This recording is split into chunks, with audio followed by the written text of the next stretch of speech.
This video is sponsored by Audible, and this bloke right here is very excited because he is about to use his new automatic mining machine. I don't know why I referred to myself as a bloke. That's a bit strange. I don't even know why I was referring to myself in third person. Frankly, I don't even know what I'm doing. In the previous Hermitcraft episode, we built up this rather lovely hole right here with a rather lovely item sending system, which sends all of the drops from my mine shaft up into a lazy river that then transports them into my vault, which is gradually overflowing with diamonds. I'm gonna need a bigger vault soon. I mean, seriously, if you think these things are impressive... Okay, that is actually quite impressive. That is decently impressive. But if you think these... all of these things are impressive, then you wait until you see what's inside that vault right there. It's like all of these pillars here combined times 12, I reckon. At the very least, 12. 15 maybe. And you know what? I'm still not satisfied. You know, because I'm about to do a mining session. We're about to get even more diamonds. Let's engage super fast mining mode. Now, one thing that I want to ask, if anyone knows the best way to get diamonds from mining sessions in the latest version of Minecraft, it would be good for the community, I reckon. Definitely good for the community if you were to go to the comments and share how you do it. I obviously don't need that information because I am the richest hermit. I won't be reading the comments on this because I don't need the information. If anyone knows, that would be good. It might be useful for some people. I can think of one person that might need that information right now. And just to clarify, that one person is not me. No, it's definitely not me. I was going for a couple hours there, and this is my final little batch that I need to send up to the vault, which is just... it is just ridiculously satisfying. All of this gradually makes its way up and makes its way through. Couldn't really be happier with this system here. And I also couldn't really be happier with the quantity of cobbled deep slate I've managed to gather. I mean, look at this. We could probably do something pretty cool here. I am getting jealous of the pillars again. There's another one! I like this tactic. This is a very good tactic. As all of my diamonds are securely stored within my vault, I'm going to have to get a little bit creative here. But I think anyone who views this channel knows I actually value redstone higher than diamonds. So I would say this redstone block tower is actually more of a flex. Goodness gracious me, these things are quite tall, aren't they? I'm down to my last stack. And I'm not quite taller. I thought I was going to blow everyone out the water, but I might actually have a shorter tower. And one stack of these redstone blocks are from Scar. This is not a good look for me. Oh gosh. I still have the shortest tower. I still have the shortest tower. Okay, this is an issue. I even started mine higher than everyone else. Oh gosh. Right, there must be more redstone around here somewhere. I must have more redstone. Surely that isn't all of my redstone. I've got a redstone torch. This one from Iscout. I've got 4 blocks of redstone that I didn't notice were in my inventory. Okay, there's that little bit of redstone there. Maybe I can gather that. These are desperate times. That kind of looks like a redstone block. Maybe I could use this. This is a little bit embarrassing, I must admit. I think I'm just going to fly away from it. And I'm going to go in search of a base location. This is already quite cool. I'm already quite a big fan of what I've just found here. I've travelled about 4 meters away from my base, and I've already found something that I quite like. This is... whoa, the new terrain is nuts. There's even a horse here. Let's not start that again. Okay, I'm a big fan of this. I'm a big fan of this. If no one has claimed it, I will potentially claim it. If anyone claims it now, you will be slapped with a fish. I can't claim a base that quickly. That seems a little bit rushed. Okay, this is interesting. I like the lumps. Kind of want to build my base on a lump. Now, Grian's base is right next to a lump. And it's quite a nice lump. I like this lump. As far as lumps go, that is a good one. That is a lovely lump. It is very close to Grian's base, but then again, in the previous season, our bases were literally connected, and that didn't actually cause any issues. That was quite nice. I also preemptively claimed this. Anyone who tries to claim it, slap with fish. There are some nice lumps over here, but they're a little bit dirty. We've got some dirty lumps over here. I've found Scar's ridiculous storm. This looks absolutely incredible. And his base also has quite a nice lump next to it. And it also has horses. The only thing is, Scar does tend to build incredibly large. Like, this is probably just his starter base. So I wouldn't want to build too close to him because I really don't want to get in the way. I must say, this is quite a nice lump right here, but it seems to be within the world eater zone. So I would build a base just to watch the base get completely obliterated. That might not be good. Now we're back in the area by my little slime farm right here, which I'm sure has been producing well. No, and no. So having flown around and observed all of the local lumps, I'm currently between this one right here and this one right here. I mean, there's benefits of them both. I think I'm going to put together a list of the pros and cons, and we'll make a decision based off of that. And while I do that, let's hear from today's sponsor. Audible. I recently went on a 7-day bikepacking trip through France, and no, I won't stop talking about it. Now, on that trip, I obviously had a lot of time on my own, and when I wasn't cycling or eating copious amounts of croissants and baguettes, I was listening to a fantastic audiobook called 50 Years in the Saddle by Major Bumsaw. My auntie told me that joke, and I'm very glad that she did. But in all honesty, Audible was a really nice part of my wind down in the evenings. I would set up my tent, then I would have myself some dinner, and then I would chuck the earphones in and listen to Born to Run, which I know is a bit of a odd choice of book for a cycling trip, but here we are. Born to Run is an audiobook about the Tarahumara tribe in the Copper Canyons of Mexico who can famously run incredibly long distances fast and efficiently, and most importantly, completely barefoot. The thing that I love about Audible is it has such an incredibly vast selection of titles, and the variety of options and genres available means that you'll always be able to find something that will tickle your fancy. Audible even has thousands of podcasts, if that's more your vibe. With an Audible membership, you can choose one title per month to keep from their entire catalogue. That includes the latest releases and bestsellers, and new members can try Audible for free for 30 days. So head over to audible.com/Mumbo or text Mumbo to 500 500. That is audible.com/Mumbo or text Mumbo to 500 500. I still really want croissants, which according to French people, I say very strangely. How else are you meant to say croissant? Is it croissant? Croissant? How? Seriously, how? Anyway, I'm getting distracted. I've written up a list of all of the positives of the birch lump and all of the positives of the mountain lump. So I'm going to go through them now. One of the big positives of the birch lump is that it is close to Grian. It's really close to Grian's base. You know, I can chill out with him. We'll be really close neighbours. And one of the big positives of the mountain lump is that it's far away from Grian. It's really nice and far from Grian. So I don't have to put up with all the things that come with being close to Grian. Because, you know, I absolutely love being Grian's neighbour, but sometimes I absolutely hate being Grian's neighbour. I mean, I know it was a little while ago now, but he waxed my copper. He waxed my copper right in front of my eyes. Okay, next up on the list, we've got easy to build on. The birch lump is very, very easy to build on. It's a nice flat surface. It's nothing too crazy. Whereas the mountain already looks super cool. Like, it's already a wicked looking structure. So anything that I put on there will by default look pretty cool. Now I've actually got a pair of negatives here because on the birch lump side it is a little bit far away from town. I mean, it's like a 30-second flight by the Elytra. I would like to be a tiny bit closer, I guess. Whereas the mountain actually could be a little bit too close to town. If I want to build anything that's going to cause lag, then it is actually going to affect the town because look, it's up there. Like, literally, that's where it is. And also, if the town expands, you know, people start adding shops or just building more stuff in here, then my base is going to be in the way. Like, the town could grow into my base zone, and that's an issue. Now, there's another thing to do with perspective here. So on the birch lump, the lump itself isn't actually that big, so the base that I build on top of it would look really big. It would look massive. You know, it would look like a really big structure and could look incredibly cool. Whereas on the mountain front, the build itself would probably look smaller because the mountain itself is huge. Like, I'd have to build something absolutely massive for it to look massive on the mountain, but as I kind of mentioned earlier, it would look huge from afar. Like, that build on top of the mountain, if you zoomed right out so you could see the foot of the mountain as well, it would look incredible. So that is where I'm at. That is where I'm at. That is the list I've put together.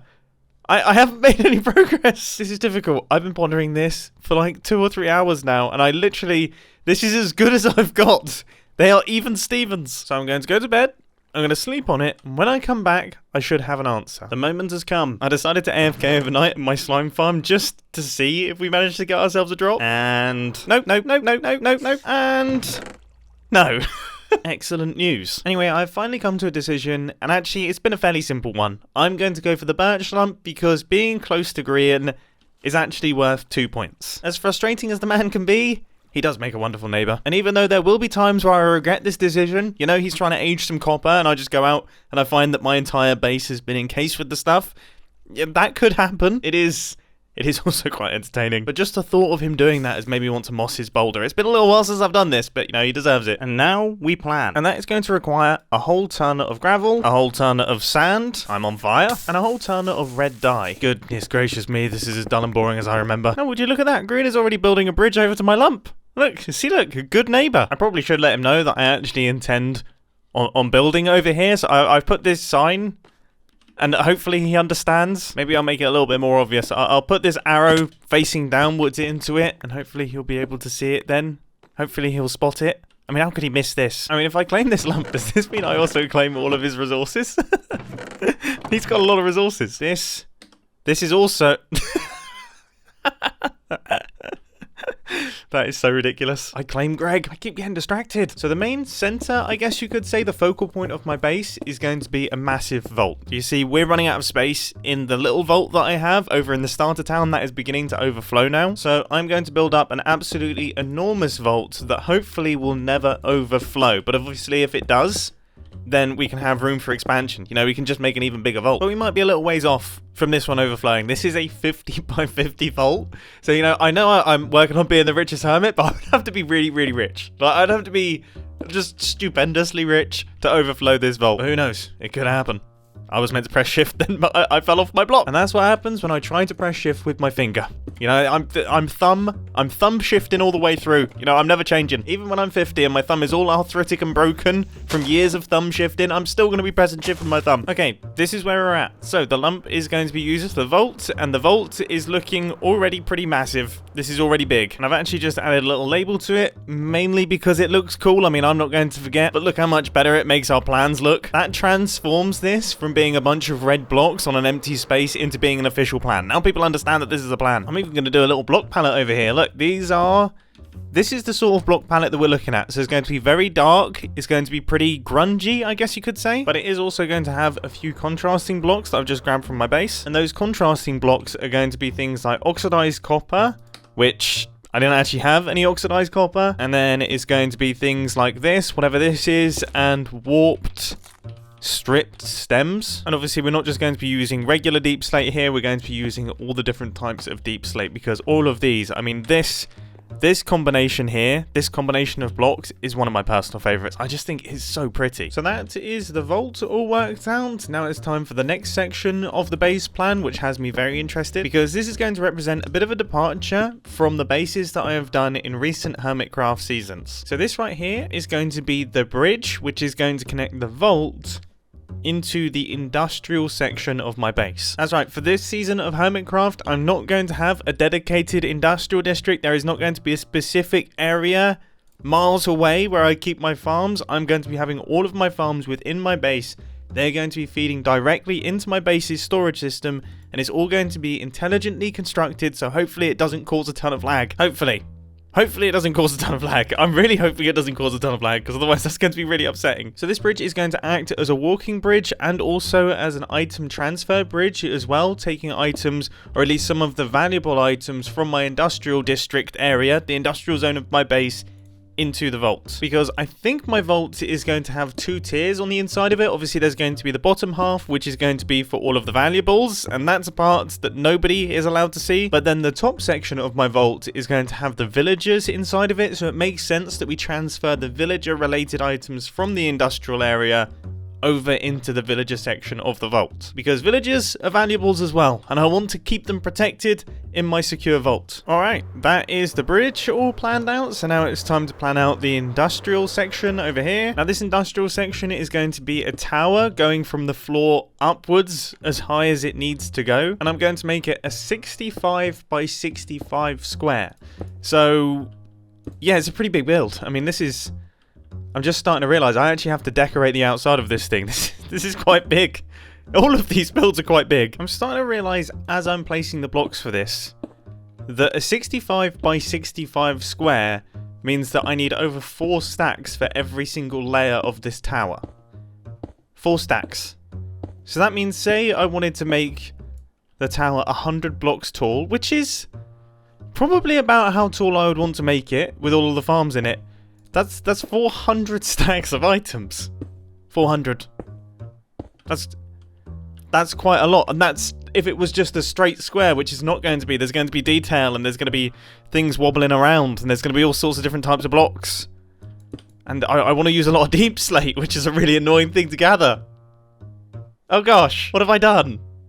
This is a lot. Well, that can be a problem for future me. For now, all I'm responsible for is just laying little red block patterns on the floor. And even that I'm doing incorrectly. I mean, that is really concerning. The fact that I can't even get the template right, the outline? Oh gosh. Oh, I'm not cut out for this. Thankfully, after just a handful of mistakes, I now have the outline for our industrial area in place. And I've got to say, the whole thing is looking pretty insane. The whole thing's looking pretty massive. It's looking big. It's looking very, very cool, though. I mean, I'm just imagining these structures appearing on the landscape. It's going to look epic. This is going to be seriously, seriously cool. Right, there's one more detail that I want to add into this thing, and these are what I'm going to be calling the satellite storage system. So as I mentioned earlier on, the valuable items from the industrial district are going to be going over into the vault, as well as the items that are to do with the villagers.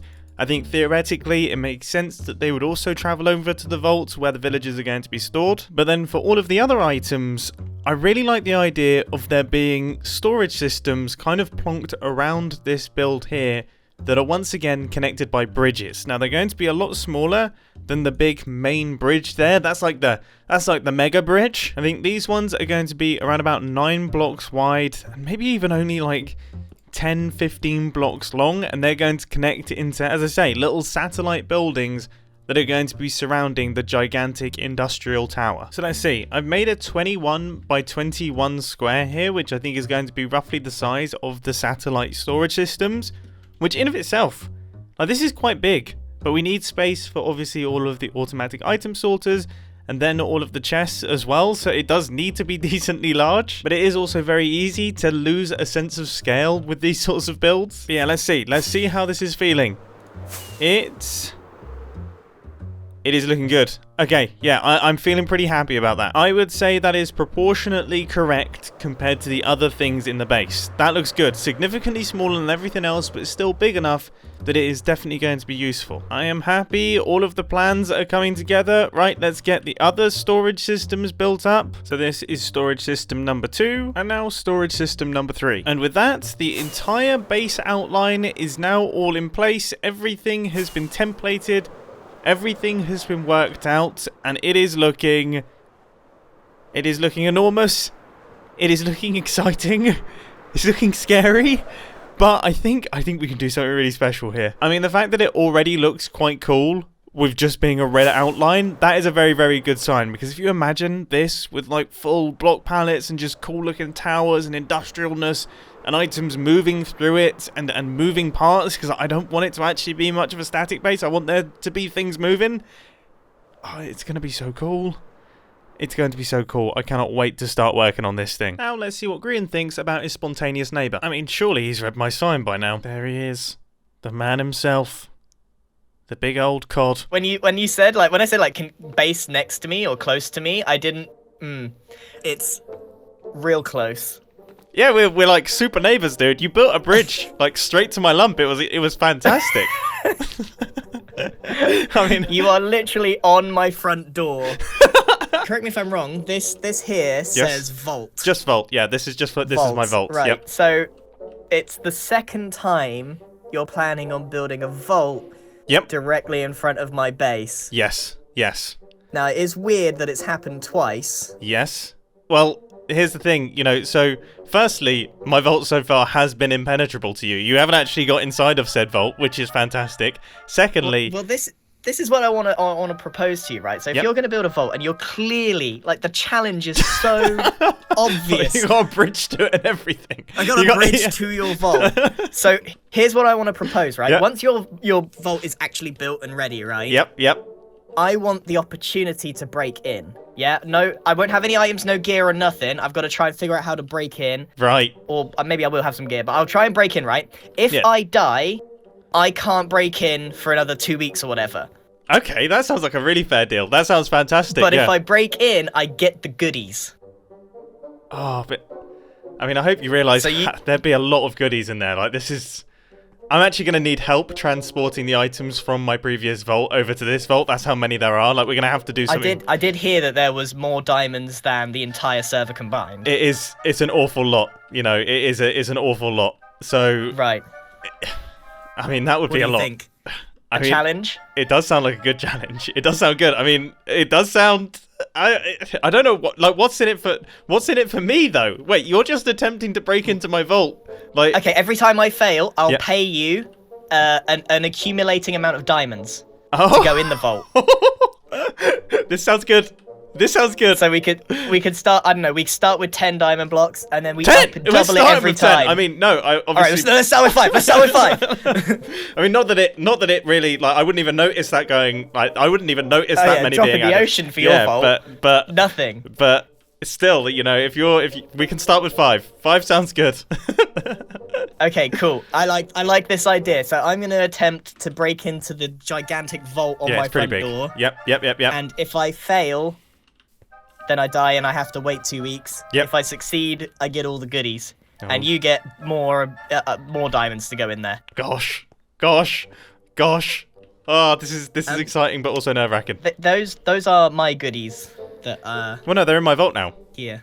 Have you not seen there is the no words? There is no vault. It's cool. It's cool being neighbours again. I'm excited. I hope you're excited as well. Are you happy? You still happy to be my neighbour? Like, was this? I still can't tell if this was a welcome. I wanted you to be as close as possible, but then it happened. Right. And then I was like, no, I'm genuinely, this is going to be a lot of fun. I'm genuinely thrilled that you're going to be here. I just wasn't quite ready. Okay. I was not ready for the giant plan. Yeah, no, it's a big plan. So, I think he's happy. I mean, he definitely sounded happy. Surprised, but happy. It's a bit like when a friend comes over uninvited and says, "Can I sleep on your couch?" Just like, yeah, sure. I do really like you. And yeah, you can sleep on my couch. I just wasn't expecting this. I wish I'd swept up. I think that's probably how Grian is feeling at this point in time. Anyway, that just about rounds things up for today's Hermitcraft episode. We've got some very exciting plans here, and I hope to catch you in the next Hermitcraft episode. See ya!